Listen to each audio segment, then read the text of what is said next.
Ako ay isang ina na saktan dahil ang mabait na anak na pinalaki ko ng maayos at mabuting tao ay hindi na nakikinig sa mga paggabay ng magulang.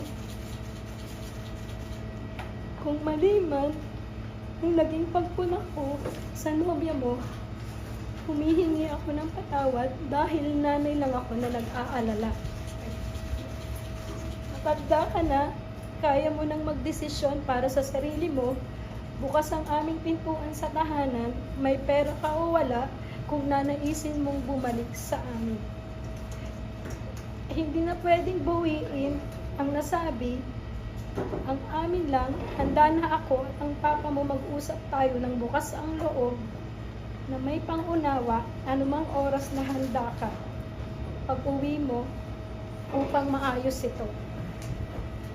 Hindi kailangan ng ibang tao na malaman ang mga alitan dahil hindi nila alam ang buong kwento at hindi nila ito lubos na nauunawaan.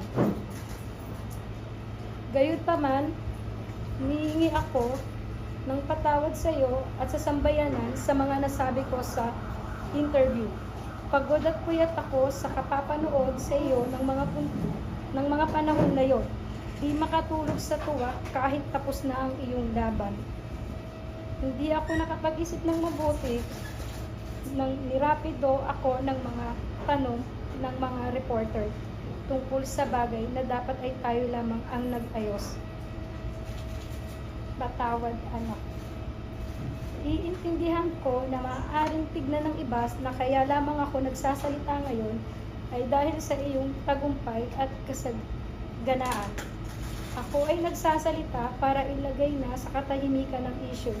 Bukas ang pintuan para pag-usapan ng personal na walang galit.